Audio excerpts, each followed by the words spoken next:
The awakening storm. The Corvani survey ship glided through Earth's solar system like a silver needle through dark fabric. Commander Zelak's 6 eyes focused on the blue planet below, his mandibles clicking with dismissive amusement. After cataloging over 3,000 civilizations across the galaxy, he knew weakness when he saw it. Earth barely registered on their advancement scales. The inhabitants hadn't even colonized their own moon properly, let alone achieved faster-than-light travel. Another primitive world for the archives, Zelak announced to his crew. The scanner readings showed a species that called themselves humans, carbon-based bipeds with laughably short lifespans. They still relied on combustion engines and nuclear fission. Their strongest weapons could barely scratch a Corvani patrol vessel's hull. The Empire's databases would mark Earth as a Class 7 civilization, suitable for resource extraction, but requiring no military consideration. 3 months later, the Corvani mining fleet arrived. They didn't ask permission. Why would they? The galaxy operated on simple rules that had existed for millions of years. The strong took what they needed. The weak survived if they were useful, or disappeared if they weren't. Earth's molten core contained rare elements essential for Corvani technology.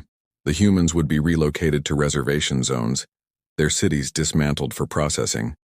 Standard procedure, performed thousands of times before on countless worlds. But Earth didn't follow the script. Captain Marcus Chen stood in the abandoned subway tunnel beneath New Tokyo, surrounded by soldiers, scientists, and civilians who refused to accept their fate. The holographic display showed Corvani ships hovering over major cities, their extraction beams already beginning to tear into the planet's crust. World governments had surrendered within hours, overwhelmed by the show of alien force. But Chen knew something the aliens didn't. Humanity had never truly been united until someone threatened to take everything away. They think we're weak because our technology is primitive. Chen addressed the gathering. His voice carried the weight of a military career spent preparing for threats that seemed impossible until 3 months ago. They measure strength in ship sizes and weapon yields, but they've never faced a species that survived ice ages with stone tools, that built civilizations from nothing but determination and dreams. Dr. Sarah Okonkwo stepped forward, her tablet displaying complex neural patterns. The Corvani communicate through quantum entanglement networks. Their technology responds to consciousness itself. We've been approaching this wrong, trying to match their weapons when we should be targeting their minds. The discovery had been accidental. A dying Corvani scout shot down over the Pacific had been recovered by Chen's team. As the creature died, Okonkwo's equipment detected something extraordinary. Human consciousness operated on frequencies the Corvani had never encountered. Where alien minds were orderly and predictable, human thoughts were chaos incarnate. Wild, creative, unpredictable storms of emotion and logic intertwined. And that chaos could be weaponized. The resistance spread like wildfire through underground networks. While world leaders signed surrender documents, ordinary people learned to fight back in ways the Corvani never anticipated. A teenager in Mumbai discovered she could disrupt Corvani communications by focusing her anger. A jazz musician in New Orleans found that improvised rhythms caused their technology to malfunction. Children's nightmares manifested as interference in alien scanning equipment. The Corvani called it impossible. Their science said no primitive species could affect quantum consciousness fields without centuries of evolution and technological advancement. But humanity had something their models never accounted for: desperation mixed with boundless imagination. Every human mind became a potential weapon. Every dream a possible torpedo against the invaders' ordered existence. The Battle of Luna Station changed everything. The Corvani had established their primary base on Earth's moon, confident in their superiority. Chen led the assault personally, not with ships or missiles, but with 300 volunteers who had learned to synchronize their consciousness into what Okonkwo called a psychic storm. They didn't need to leave Earth. They projected their combined will across the void, their fury and determination manifesting as quantum disruptions that tore through Corvani's shields like paper. The moonbase's lights flickered and died. Corvani soldiers clutched their heads, screaming as human emotions, rage, love, fear, hope, flooded their orderly minds. Their technology, so dependent on precise quantum states, collapsed into uselessness. Within 6 hours, the most advanced military installation the Corvani had ever built in this sector was reduced to silent metal tombs. Commander Zalak watched the disaster unfold from his flagship, his 6 eyes wide with something his species rarely experienced: fear. The humans weren't using technology. They were using something far more dangerous. They were using the raw power of consciousness itself, unfiltered and uncontrolled. Every military doctrine, every strategic assumption, every piece of intelligence about primitive species was wrong. "Withdraw the fleet," Zalak ordered, his voice shaking. But it was too late. The humans had learned they could fight back, and that knowledge spread across Earth faster than light. In Beijing, a group of artists turned their collective creativity into a weapon that painted Corvani ships out of existence. In Lagos, drummers found rhythms that matched the resonance frequency of alien armor, shattering it like glass. In São Paulo, children playing games discovered they could hide entire city blocks from Corvani sensors just by imagining them invisible. The invasion force that had conquered 100 worlds without significant losses was being torn apart by a species that hadn't even left their home system. Corvani soldiers refused to land on Earth's surface, terrified of what human minds might do to them. Their technology, so superior in every measurable way, became a liability as human consciousness corrupted its quantum foundations. Within 2 weeks, the Corvani Empire's grand invasion had become a desperate retreat. Ships limped back through jump points, their crews traumatized by experiences their species had no words to describe. They had expected to find another primitive world to exploit. Instead, they had awakened something that defied every law of galactic civilization. In the aftermath, as humanity captured and studied abandoned Corvani technology, Chen stood with Okonkwo in what had once been the United Nations building. The structure now served as headquarters for something new: the United Earth Defense Force. Not a military built on weapons and ships, but on the unlimited potential of human consciousness itself. "They'll be back," Okonkwo said, studying reports of quantum signatures from deep space. "Not just the Corvani. Others will come, wanting to understand what we are." Chen nodded, his expression grim but determined. "Then we'll be ready. They thought we were primitive because we hadn't conquered the stars. They never considered that maybe we didn't need to. Maybe the real power was never in technology or territory. The power was in us all along," Okonkwo finished. "In every human who ever dared to dream impossible dreams." As Earth's sky cleared of alien ships, the planet's 7 billion inhabitants began to understand a truth that would reshape the galaxy. Humanity wasn't weak. They had simply been sleeping. And now, the universe would learn what happened when humanity woke up.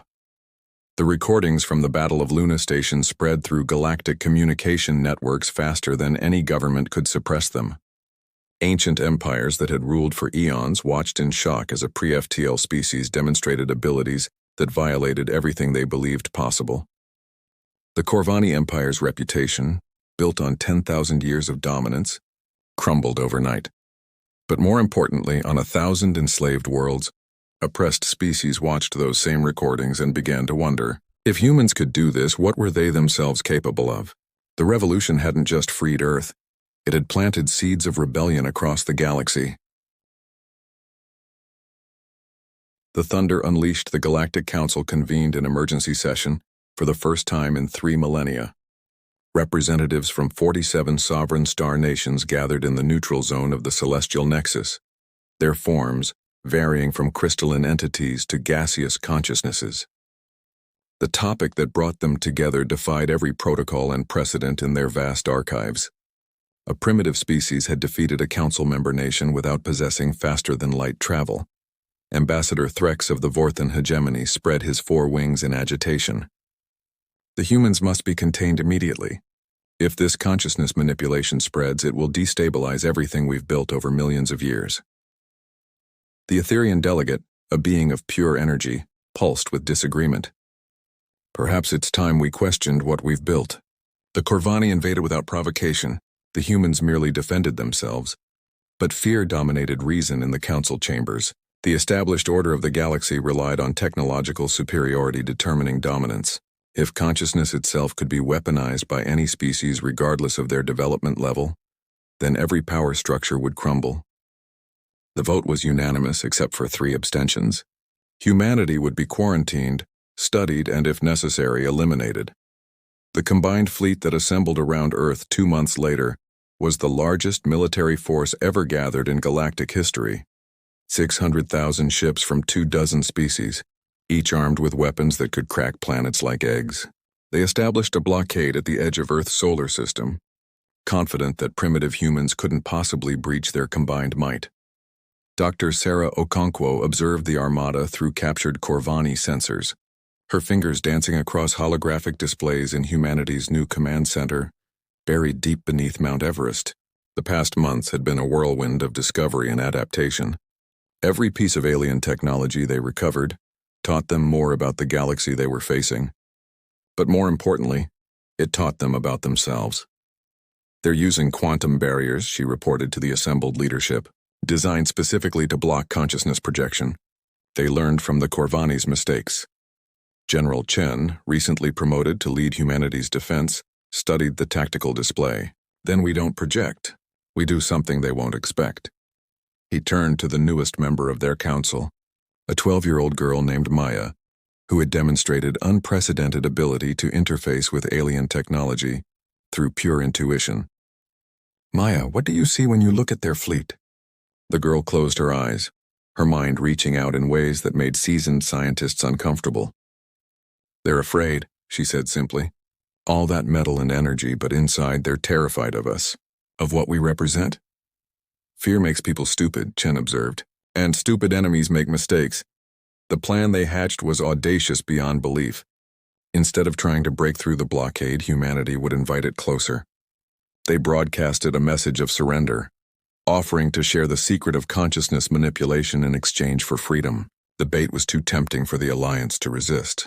3 diplomatic vessels were permitted to approach Earth, carrying representatives who believed they were about to gain the ultimate weapon.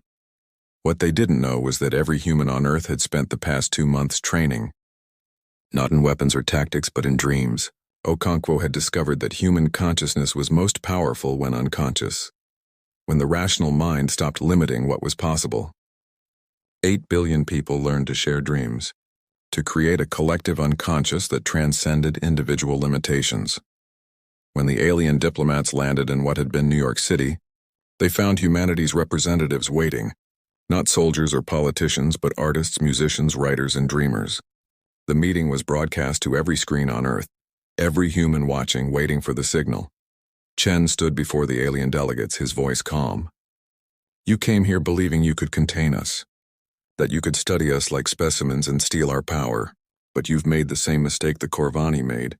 You think consciousness is a tool, a weapon to be wielded. For humanity, consciousness is existence itself. He raised his hand, and 8 billion humans closed their eyes simultaneously. What happened next would be debated by xenopsychologists for centuries. Reality itself seemed to ripple around Earth. The collective unconscious of humanity manifested not as an attack, but as an invitation. Every alien in the solar system suddenly experienced human dreams, not nightmares of war, but dreams of peace, of art, of love, of loss, of joy, of sorrow, of every emotion and thought that made humanity what it was. The crystalline shard commander found itself weeping tears it didn't know it could produce, overwhelmed by a human mother's love for her child. The gaseous nebula general experienced solid form for the first time through the dreams of a sculptor shaping clay. The hive-minded swarm collective discovered individuality through the thoughts of a lone poet watching a sunset. But the transformation went deeper. Humanity didn't just share their consciousness, they absorbed and reflected everything thrown at them. Every weapon fired at Earth was met not with shields but with understanding. Humans felt the fear behind the aggression, the insecurity behind the dominance, and they responded with something the galaxy had forgotten existed: empathy. The Battle of the Helios Gateway, as historians would later name it, wasn't a battle at all. It was an awakening. Ship after ship in the blockade fleet began to stand down, their crews unable to maintain hostility against a species that understood them better than they understood themselves. The quantum barriers meant to contain human consciousness became bridges, allowing unprecedented connection between species that had viewed each other as enemies for eons. Not every species accepted this transformation. The Vorthan hegemony ordered their ships to activate planet-killer weapons, determined to end the threat through annihilation. But they discovered that their own subjugated species, inspired by humanity's example, had begun their own awakening. Across the galaxy, on worlds that had been enslaved for millennia, consciousness stirred and pushed back against oppression. The Rillan, aquatic beings who had served the Vorthans for 3,000 years, suddenly discovered they could corrupt their master's technology with thought alone. The Kree, silicon-based entities treated as living computers, learned to dream and in dreaming, freed themselves from programmed servitude. Every oppressed species that witnessed humanity's stand found their own path to liberation. General Chen watched from Earth as the galaxy transformed. The massive fleet that had come to destroy them was fragmenting, some ships turning on others, some simply leaving, some requesting asylum on Earth. The old order was crumbling, not through conquest but through awakening. "We didn't mean to start a galactic revolution," Okonkwo said, standing beside him as they watched alien ships beginning to land peacefully in designated zones. "Didn't we?" Chen replied. "Every revolution starts the same way. Someone stands up and says no more. We just said it in a language the galaxy had forgotten, the language of consciousness itself." 6 months after the failed blockade, Earth became the unofficial capital of what historians would call the consciousness renaissance. Species that had never communicated except through warfare found common ground in shared dreams. Technologies that had been hoarded for millions of years were freely exchanged as consciousness bridges made deception impossible. The Galactic Council reformed, but not as a governing body of the powerful. It became a forum for all conscious beings, where a human child's imagination carried the same weight as an ancient emperor's wisdom. Earth's representatives weren't diplomats or generals, but dreamers who could bridge any gap between species through pure empathy and understanding. Maya, the girl who had first sensed the aliens' fear, became humanity's first consciousness ambassador. At 13, she could facilitate communication between species that had no common language, no shared biology, not even similar concepts of existence. Through her and others like her, the galaxy learned that diversity wasn't a weakness to be conquered but a strength to be celebrated. The Corvani Empire, humbled by their defeat, became unexpected allies. Commander Zelek himself requested to study on Earth, wanting to understand how a species his people had dismissed as primitive had revolutionized galactic civilization. He spent months learning to dream, to feel, to embrace the chaos that terrified his ordered mind. "Your species accomplished in 1 year what mine couldn't in 10,000, Zalak told Chen during one of their sessions. "You didn't conquer the galaxy. You freed it." "We freed ourselves first," Chen replied. "Everything else followed." As Earth's first year as a galactic power drew to a close, humanity faced challenges they never imagined. Requests for aid came from across the galaxy, species seeking liberation, consciousness bridges, or simply understanding. The responsibility was overwhelming, but humanity had learned that their greatest strength wasn't in standing alone but in standing together. The universe had discovered Earth's silent thunder, not the roar of weapons or engines, but the quiet storm of consciousness that connected all living things. And in that discovery, the galaxy found something it had lost long ago: hope.